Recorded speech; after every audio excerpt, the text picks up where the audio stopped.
tarde, pessoal! Estamos dando início a mais uma aula. Na aula passada, nós falamos sobre um determinado vírus que está causando um problemão, que foi o coronavírus. Hoje, nós iremos falar sobre quais são as defesas do nosso corpo e como são produzidas também as vacinas e os soros. O nosso corpo, ele apresenta algumas defesas contra agentes externos, formando barreiras para que eles não possam entrar no nosso organismo, como, por exemplo, a nossa pele, os pelos, tanto do nariz como do muco, as lágrimas também e o ácido clorídrico do suco gástrico. Porém, o que pode acontecer se um micro-organismo ultrapassar essas barreiras? Neste caso, vai entrar em ação o sistema imunitário, ou também chamado de sistema imune, que vai ser responsável pela produção de leucócitos, também chamados de glóbulos brancos. Os leucócitos, eles são produzidos, na sua grande maioria, na medula óssea vermelha. Porém, uma pequena parte ela também é produzida em certos órgãos do corpo, como, por exemplo, o baço e as tonsilas palatinas, ou seja, as amígdalas. Aqui, nós podemos ver alguns tipos de leucócitos, que vão diferir tanto em formas como também em tamanhos. Nós vamos ter o neutrófilo, eosinófilo, basófilo, linfócito, monócito e macrófago. Cada um desses vai exercer uma função diferente, mas todas relacionadas à defesa do nosso corpo. Os leucócitos, eles vão defender o nosso corpo através de duas maneiras. A primeira delas que nós vamos ver aqui é a fagocitose. Como é que acontece a fagocitose? Então, durante a fagocitose, a partícula invasora, ou seja, o micro-organismo, tanto o vírus como a bactéria que estiverem invadindo o nosso organismo, eles vão ser englobados e vão ser destruídos através de enzimas digestórias contidas nos lisossomos, que é o processo que está ocorrendo aqui nessa imagem que vocês estão observando. Podemos ver o micro-organismo invasor e o leucócito em processo de fagocitose, englobando as partículas e digerindo por meio de enzimas. A outra maneira em que o nosso corpo ele atua na defesa através dos leucócitos é na produção de proteínas específicas que nós chamamos de anticorpos. Esses anticorpos eles vão ser responsáveis por desativar as substâncias tóxicas produzidas pelos organismos invasores, ou presentes em certos alimentos ou também drogas.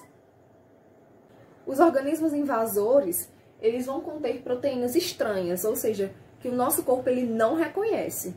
Então, quando acontece isso, quando acontece essa invasão, essa lesão do nosso tecido e o micro-organismo consegue entrar, vão ser ativados os nossos leucócitos na produção de anticorpos, que vão ser específicos para cada antígeno. E o que são antígenos? Os antígenos são justamente os micro-organismos estranhos que estão entrando no nosso organismo.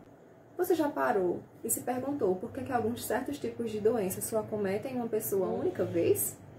Isso acontece por causa das células de memória. O que são essas células de memória?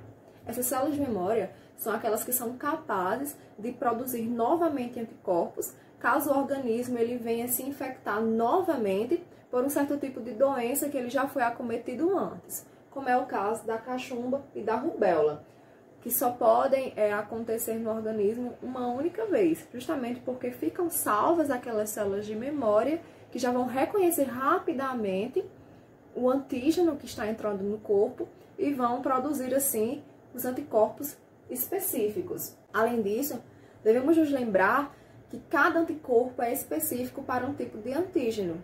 Por exemplo, o anticorpo que for produzido para o antígeno que causa a cachumba, ele vai ser diferente do anticorpo produzido para aquele antígeno que causa a rubéola.